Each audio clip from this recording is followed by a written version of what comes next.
মুভিটি রয়েছে সেটি হলো 2018। 2018 হলো একটি 2023 সালের ভারতীয় হিন্দি ভাষার সার্ভাইভাল থ্রিলার সিনেমা। এর IMDb রেটিং হলো 8.4 আউট অফ 10 ও 92% গুগল ইউজার এই মুভিটিকে লাইক করেছে।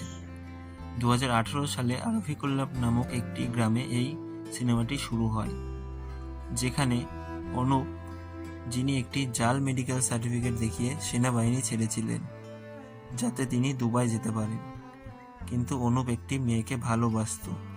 তারপর অনুপের বিয়ে ঠিক হয়, কিন্তু ভারী বৃষ্টির কারণে বিয়েটি ব্যাহত হয় এবং সেই বৃষ্টি এক সময় বন্যায় পরিণত হয়। কিভাবে তারা বেঁচে থাকবে এবং কিভাবে সার্ভাইভ করবে সেটি এই সিনেমায় দেখানো হয়েছে। নাম্বার 4-এ যে মুভিটি আছে সেটি হলো রাত্থাম। ছবিটি 6 অক্টোবর 2023-এ মুক্তি পায়। সিনেমাটির IMDb রেটিং হলো 7 আউট অফ 10। 55% গুগল ইউজার এই মুভিটিকে লাইক করেছেন। মুভিটিতে ক্রাইম থ্রিল দুটোই রয়েছে। রঞ্জিত কুমার, যিনি একজন বুদ্ধিজীবী সাংবাদিক, তিনি প্রায়শই ঘটছে খুনের ঘটনা সলভ করার চেষ্টা করেন। গল্পটি আবর্তিত হয়েছে হেড ক্রাইম ধারণাকে ঘিরে। নাম্বার 3-তে যে মুভিটি আছে সেটি হলো কান্নুর স্কোয়াড। কান্নুর স্কোয়াড হলো 2021 সালে মুক্তিপ্রাপ্ত একটি হিন্দি ভাষার চলচ্চিত্র। সিনেমাটির IMDb রেটিং হলো 7.7 আউট অফ 10 ও 75% গুগল ইউজার এই মুভিটিকে লাইক করেছেন।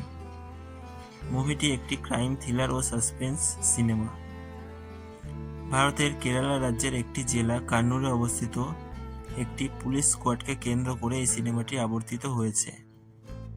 একটি অল্প বয়সী মেয়ের হত্যার সমাধান এবং বছরের পর বছর ধরে পলাতক অপরাধীদের কিভাবে এই স্কোয়াড ধরবে এটি এই সিনেমাতে দেখানো হয়েছে। নাম্বার 2-তে যে সিনেমাটি রয়েছে সেটি হলো ইরাইভান। ইরাইভান হলো একটি 2023 সালের হিন্দি ভাষার রচিত অ্যাকশন থ্রিলার ফিল্ম।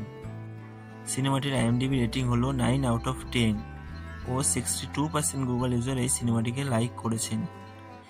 একজন সাইকোপ্যাথ চেন্নাইতে 20 জন যুবতীকে হত্যা করেছে এবং অর্জুন নামে একজন পুলিশ এই সিনেমাটি ইনভেস্টিগেশন করে ও এরপরে কি হয় এটি এই সিনেমাটিতে দেখানো হয়েছে।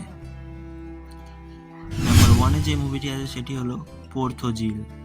9 জুন 2023-এ সিনেমাটি মুক্তি পায়।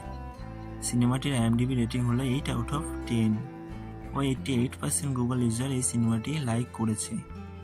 গল্পটি শুরু হয় রকি এবং একজন পুলিশ অফিসারকে ঘিরে, যাদের একজন সিরিয়াল কিলারকে ধরতে হবে। সিনেমাতে একের পর এক মহিলাকে খুন করা হয় এবং পুলিশ কোনো ক্লু খুঁজে পায় না। এই সিনেমাতে দেখানো হয়েছে যে কিভাবে সিনিয়র পুলিশ অফিসার তার অভিজ্ঞতা এবং তার জ্ঞানের সাথে এই ঘটনাটির তদন্ত করেন। এই সমস্ত মুভির লিঙ্ক তোমরা পেয়ে যাবে ডেসক্রিপশন বক্সে থাকা টেলিগ্রামে। তাড়াতাড়ি মুভিগুলোকে ডাউনলোড করে নাও।